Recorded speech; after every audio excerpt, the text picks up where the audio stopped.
Breaking through limiting beliefs is a hot topic in the personal development industry, and with good reason. Oftentimes, we simply need a new perspective to transform our lives or just move to the next level. And then we hear things like mind over matter, or whether you think you can and whether you think you can't, you're right. But the truth is, there are certain limitations that we simply just can't get around. For example, I'm slow, embarrassingly slow. In primary school, the only kid who placed after me was the chubby guy. Now, no offense to him, he might be training for a marathon at the moment. I did eventually end up placing a little higher as I got older, so I'm probably not the slowest guy you'll meet. But competing in the Olympics at the 100-meter track, that's just not in the cards for me, no matter how hard I try.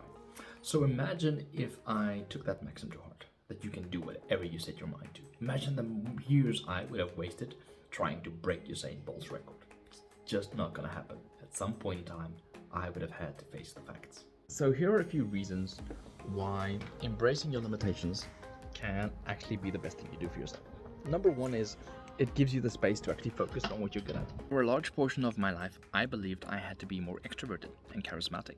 I had to be the guy that works the room, walks up to strangers and starts conversations. And it's just not who I am. And the moment I accepted that, it created so much freedom. Like it's like a weight lifted off my shoulder, where I was like, you know what? I'm not that guy, and it's okay. And the funny thing is, it actually made me better at connecting with strangers. As I became more confident and comfortable with just being myself, I just really started connecting with people better. And even though I'm more a task-focused person, in my company where I coach, I have some of the best retention rates. And the reason was, when I embraced my actual skills and who I am, I was actually able to really connect with my clients deeply. And because I genuinely just care for them, they stay longer. And so embracing my weakness and my limitations and leaning into what I was actually good at really made a big difference in my life. Number two is that it set you free from unnecessary embarrassment. And the topic I was thinking about is just idols. You know, those people that go on there and they think they can sing, but they really can't. And it's just, I don't know. I don't even know why they put these people on there. It's quite sad. Because they literally do that. They plan it. I mean, there are so many levels of auditions before you actually get on screen that those people are deliberately put through in order to look bad on screen. And yeah, embrace your limitations, and it could sort of save you from some experiences of embarrassment. Reason number three is it saves you time. I am not a mechanic. I know it. The car knows it. And honestly, it's just better for me to take the car somewhere else, to someone who knows what they're doing and have the tools for it. As an example, a couple of weeks back, I had to replace the tension rod on the bottom of the car, and it's 3 bolts. All I had was some shifting spanners. So I got on there, 20 minutes later, I had nothing but frustration, dirty hands. So I quit. I was like, this is my limit. I stopped. A week later, I borrowed a socket wrench from my landlord, and within 5 minutes I had the thing removed and it was ready to be put back in, or at least to install a new one. Now that took me another hour and a half, maybe 2, and honestly, if I took it to a mechanic, they might have been able to do the entire thing in like 15-20 minutes. So it can really save you time. Now the truth is, some skills are worth learning. For me, becoming a mechanic is just not it. I don't have the desire to learn the skills to be able to do this. I'd much rather pay someone and then do the things that I'm actually good at. I found some bunnies. They don't actually belong to anyone on this yard. They just come in here and eat the grass.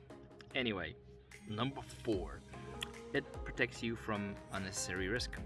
Warren Buffett, arguably the best investor in our lifetime, said that never invest in something that you don't understand. Now, I have never lost money on investing in something that I understand, but I have lost money on meme coins.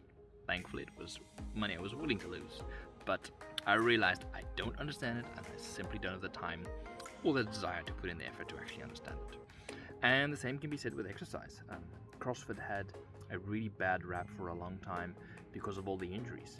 And the reason being, some of the movements are really technical, and thankfully, they raised the standards for the coaches, and as a result, there's better coaching, which means less injuries.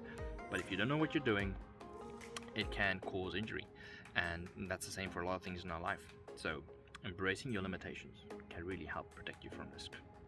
Number 5, it opens you up to wise counsel. It's saying, I don't know anything about this. Let me find someone who does. Because the truth is, the fastest way to get good at something is to find someone who's already good at it and copy what they're doing.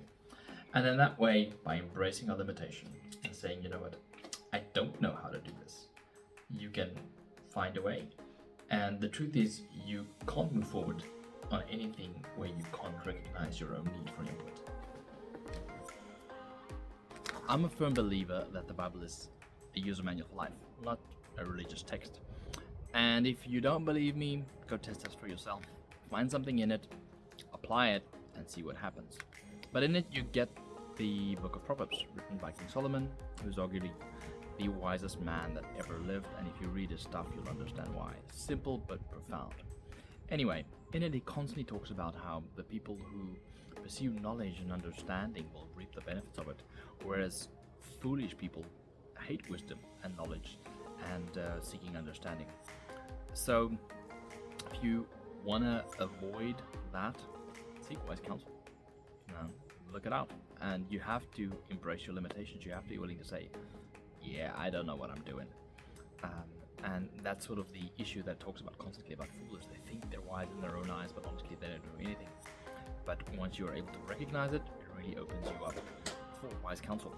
And in Proverbs 3, verse 13 to 14, it says that happy is the man who finds knowledge and understanding, because it's worth more than silver and gold. And the reason being is because wisdom is really the application of knowledge. People say knowledge is power, but the truth is it's only potential power. It only becomes powerful when you're able to apply it.